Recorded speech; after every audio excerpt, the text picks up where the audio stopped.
Good morning. This is Arun, Assistant Professor, Islamia College, Autonomous Wanembadi. Today we are going to see different views of data.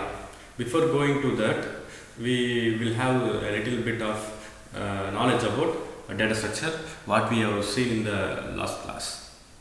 Okay, what is a data structure?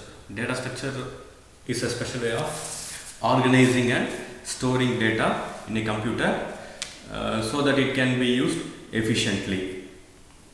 Okay. Examples are array, stack, queue, linked list, trees and graphs. Now we will see the different views of data.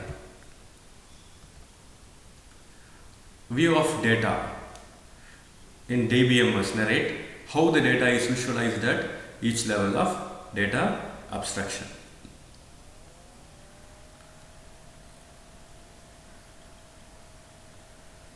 Okay, view of data in database management system. That is how the data is viewed. That is visualized at each level of data abstraction. So first of all, we will see what is data abstraction. A data abstraction means to keep the data structure, complex data structures away from the users. That is, developers will keep the complex data structure away from the users. So the user who use the data, they can't see the complex data structures. Only they can use the data structure. What is the reason behind that means? All the users may not be a computer professionals or they were aware about the computers. That is about the database management system. So they hide the complex data structures away from the users. This hiding of data is achieved through some levels of abstraction. That is what they are saying. The developers achieve this hiding the complex data structure by the levels of abstraction. There is one more feature that should be kept in mind, that is data independence. What is data independence? While changing the data schema at one level of database, must not modify the data schema at the next level. That is, if you are modifying the data in the database in one level, there are three levels. We will see this in later. While you are changing the data schema at one level, that is, if you are modifying or updating any information of the database, it should not change in the next level. That is, while changing the data schema at one level of database, must not modify the data schema at the next level. That is, if you are changing the data schema in one level, it should not affect the other two levels or other levels. That is what the important thing here. Next, we will data abstraction. Data abstraction is already I have said that data abstraction is hiding the complex data structure in order to simplify the user's interface of the system. That is the hiding the complex data. It is done because many of the users interacting with the database system are not much computer trained to understand the complex data structure of the database system. I have already said that the purpose of hiding the complex data structure is that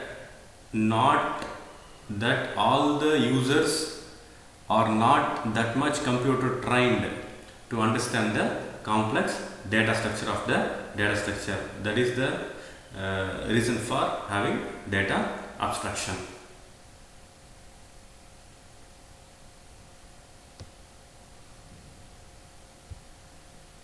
To achieve this data abstraction, we will discuss a three schema architecture which abstracts the database at three levels discussed below. Already I have said we are going to discuss about the three schema architecture. So the three schema architecture defines the view of data at three levels. First level is physical level, second level is logical level, Third level is view level. Physical level, in other words, we call it as internal level. Logical level, in other words, we call it as conceptual level. View level, in other words, we call it as external level. Already I have said that if you are changing the data schema in one level, it should not affect the other level.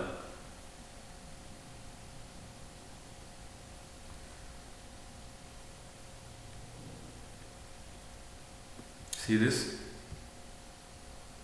See this? While changing the data schema at one level of the database, must not modify the data schema at the next level. So these are the levels. If you are modifying at physical level, logical level, it should not affect other levels.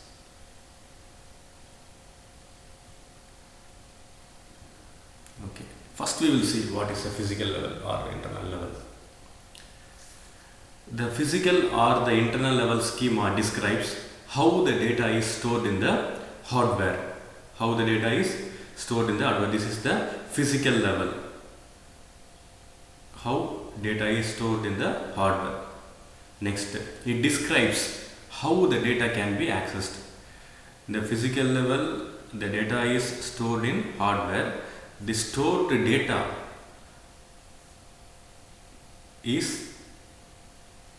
can be accessed. It describes how that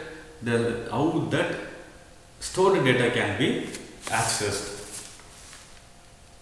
The physical level shows the data abstraction at the lowest level and its complex data structure.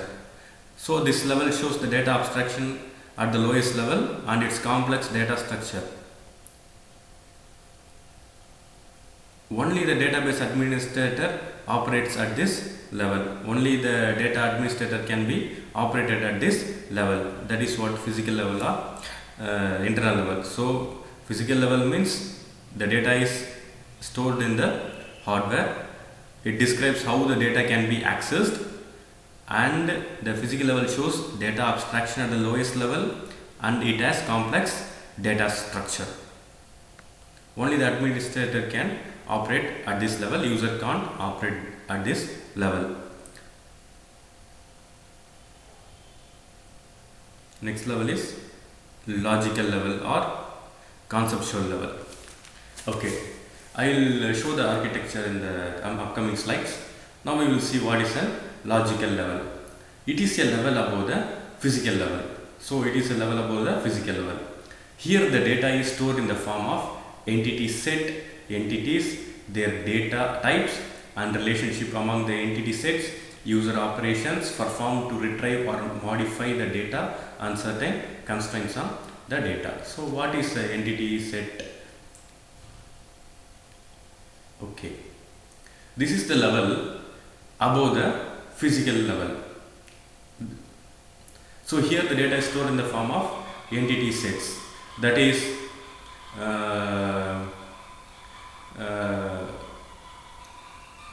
for example, it has for example, employee has some details like is a number, employee number, is date of birth, is the department. These are some of the entity set entities and the data type entities. And the data types are, for example, employee number is given in the form of integer, his name is in the form of character. That is the data types they use. That is the relationship among the entity sets. User operation performed to retrieve or modify the data and certain constraints on data.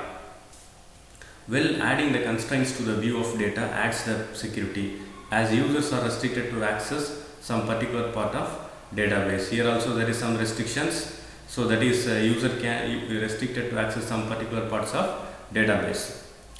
It is the developer and the database administrator who operates at logical level or conceptual level. So in the physical level only administrator can operate, but here in the logical level both the developer and the administrator who operates at the logical or conceptual level. Next level is view level, user level or external level. it is the highest level of the data abstraction and it exhibits only a part of the whole database. So it exhibits the data in which the user is interested.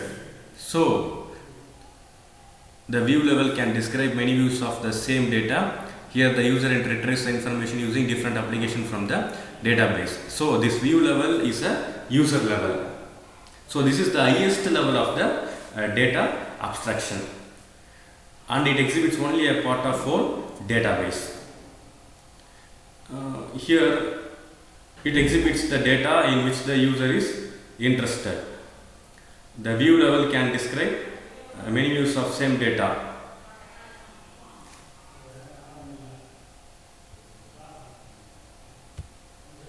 Okay. The figure below describes the three schema architecture of the database. So one is view level, logical level, physical level. See here, I have already said physical level is the first level, above that logical level, and above that is a view level. See here, physical level describes how the data is stored in the hardware. Only the administrator can operate that. Next level is the logical level. In this level, only that is how the data are how the data are stored. See here, in this level above the physical level, the data is stored in the form of entity set, entities, their data types. I have already said, for example, if you have an employee as employee ID, his name is department.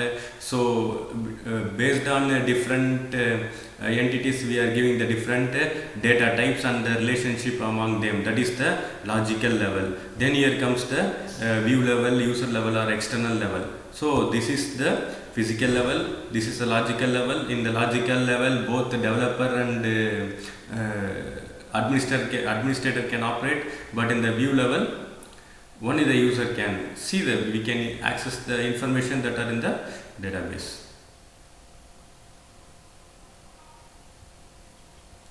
Next we will see what is an abstract data type.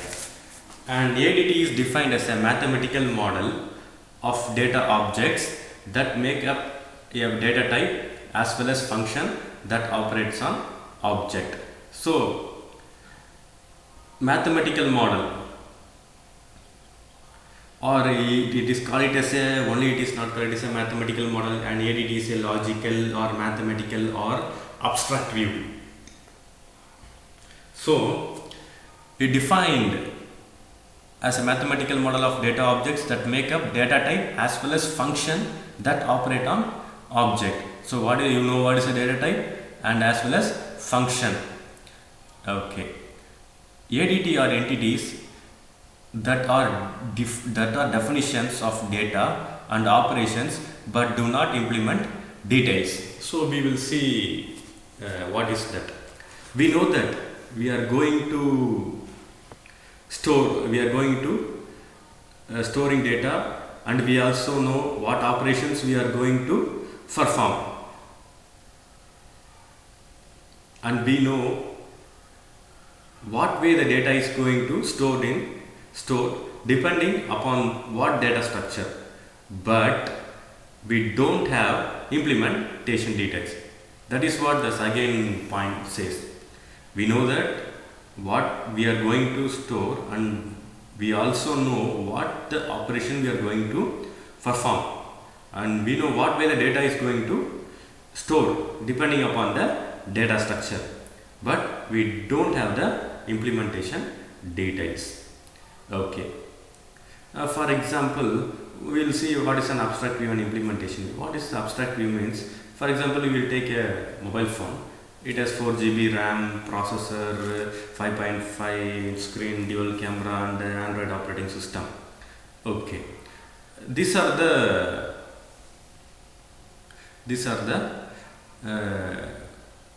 data for a mobile.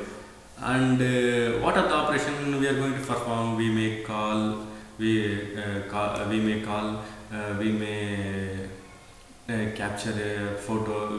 So these are some of the operations performed on the phone.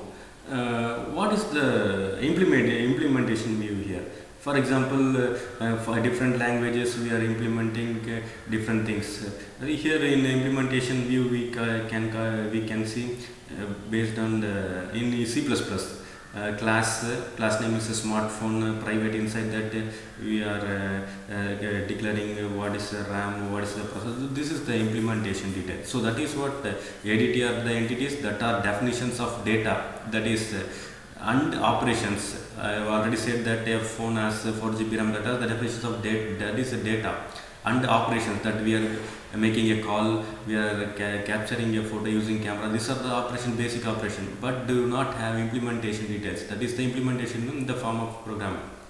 So that is what ADT. ADT is a specification of set of data, and these set operations can be performed on data. Example: associative array, set, stack, queue, and tree. Now we will go to what are the uses of ADT. It helps to efficiently develop a well-designed program, helps to improve the number of things the programmer has to keep in mind at any time, has the ability to down a task in a number of earlier subtasks, also simplifies testing and debugging. So it helps to efficiently develop a well-designed program.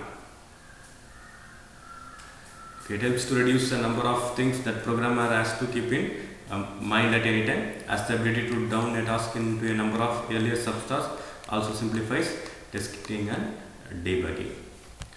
So with this we will complete this session. Thank you.